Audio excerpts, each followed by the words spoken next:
فضلا وليس أمرا ادعمونا بلايك للفيديو واشتراك بالقناة، فهذا يدعمنا كثيرا.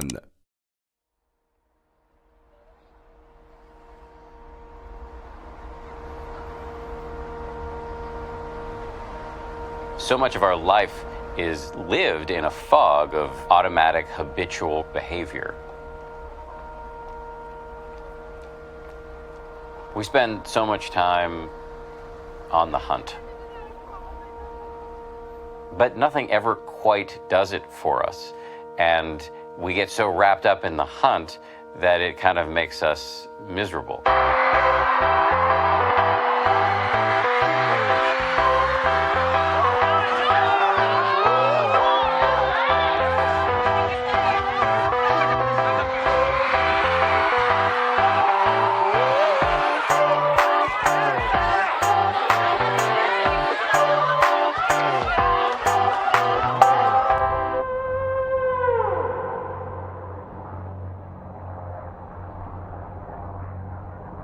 At a time when people in the West are experiencing the best standard of living in history, why is it that at the same time there is such a longing for more?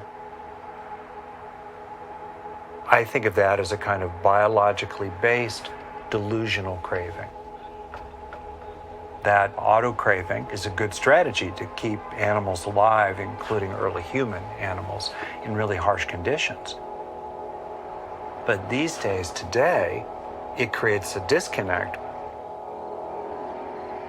You're like a puppet whose strings are being pulled by Mother Nature and evolution, reaching back tens of millions of years. We still feel restless. We still are always scratching and clawing for more. It's why lottery winners are miserable. It's why homeowners have 3-car garages.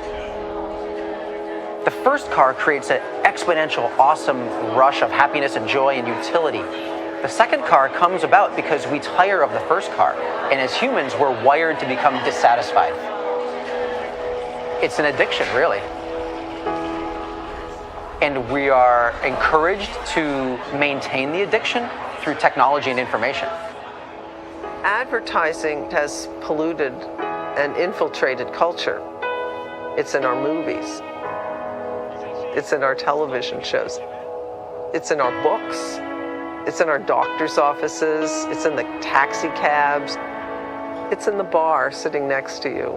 The person who you think you're just having an idle chat with could have been placed there by an alcohol company. It's been a slow evolution. This is not something that just happened yesterday. This is something that has been sold to us over, say, the past 100 years, slowly but surely, by those that want to make a whole lot of money. Now that's what I call a good-looking car. They want us to believe that you really need these things. So you have people living in these enormous homes. And if you really look at it, people don't use the space that they have. Someone did a study and they showed a heat map of like where people traveled inside their homes over the course of a normal day. It was a family of 4 and they were in a very average home. And what they found is that people used about maybe 40% of their space. Nobody used the dining room. No one used the living room. There was a big, porch. No one used the porch. I'm not saying this is the way everyone lives. Some people use dining rooms. We're living our life depending on the space we've got rather than creating our space to fit our lives. It's so easy to go wrong, and you wind up with 3 dining tables in the same house. Well, you got to run pretty fast to eat at 3 tables at the same meal. Nothing is more responsible than living in the smallest space you possibly can. My name is Sam Harris. I'm an author and neuroscientist, and I'm interested in how our growing understanding of ourselves scientifically can and must and really should change our conception of what it means to live a good life. I think we're confused about what's going to make us happy. Many people think that material possessions are really at the center of the bullseye, and they expect that gratifying each desire as it arises will somehow summate into a satisfying life.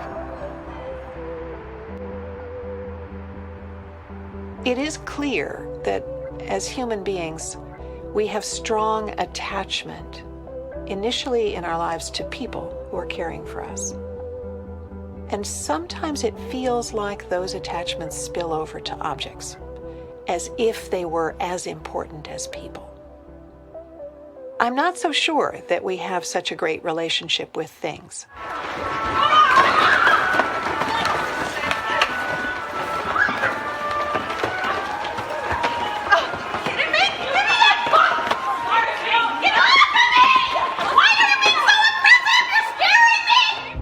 There have actually been accounts of big fashion retailers baling all of the clothes from one week together, slashing through them with scissors, destroying them and leaving them on the side of the road so that nobody can resell them or even wear them.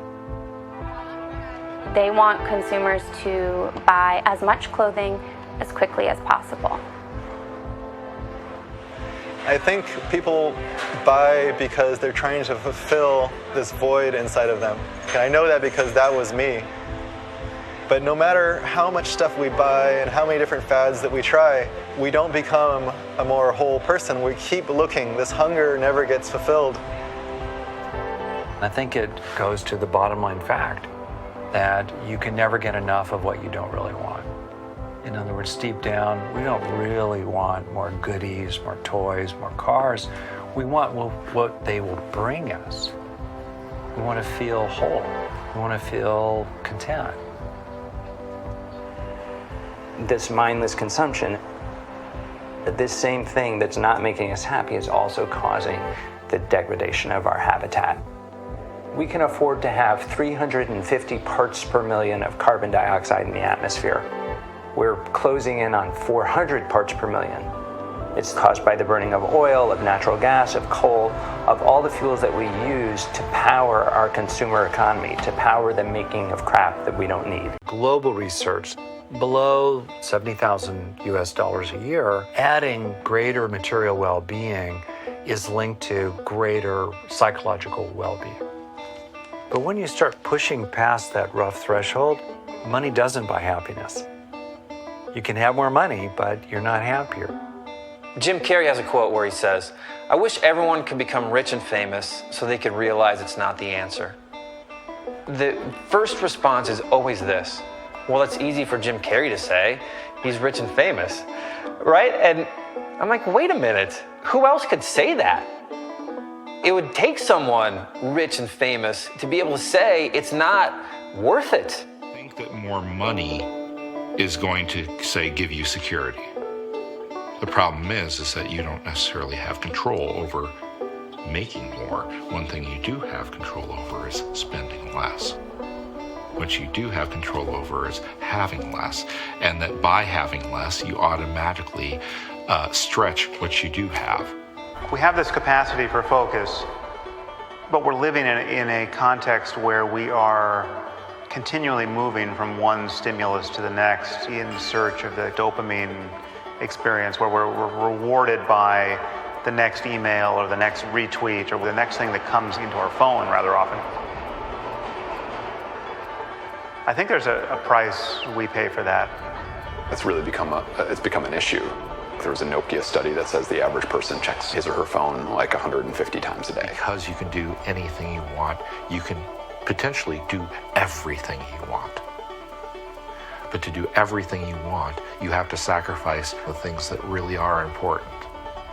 When it comes to the overwhelm, the easiest way to solve that is to turn it off. Really, just turn it off. Historically, companies which had products aimed at kids would go toward the mothers and getting the mothers to want to buy the stuff for the kids.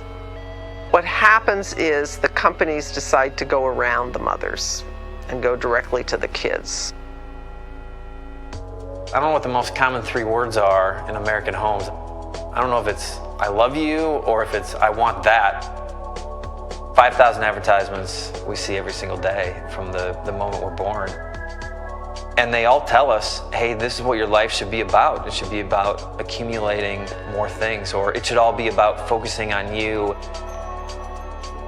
if you guys have walked around, a kid's store lately, but it's kind of incredible.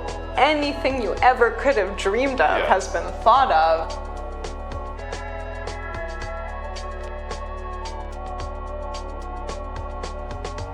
There's a problem of both process and content, and the problem of content is huge. The products that are being advertised to kids are junk. Welcome to Mutant Mania Wrestling! 120 mutant characters you can collect! The secret is their flexi spine! It's a junk culture. It's food that's bad for them. It's crappy toys that are gendered and violent. I don't see the argument for subjecting children to this. Like, there's no positive social benefit from it. We just know there's a negative. And it's just the political power of advertising and the companies that do the advertising that keeps us from doing something about it.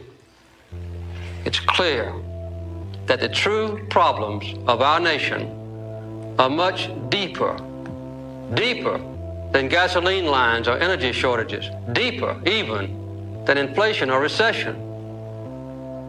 In a nation that was proud of hard work, strong families, close-knit communities, too many of us now tend to worship self-indulgence and consumption.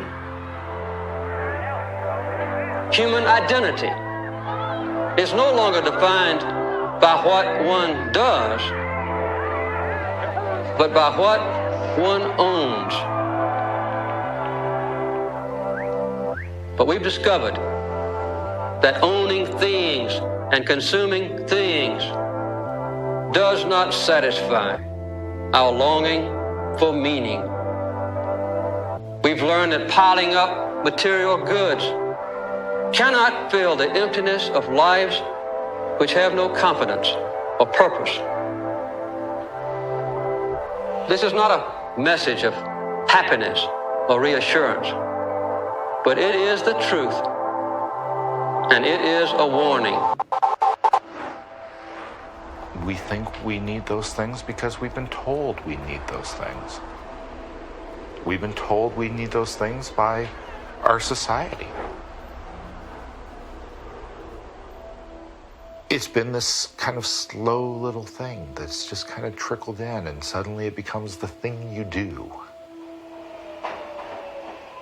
It really does come down to a value-based ideal. You want to do the most amount of good and get the most amount of value with exactly what you need. Having too little is not going to give you that, and having too much is not going to give you that, right? Having that balance, having enough, that's what you're looking for.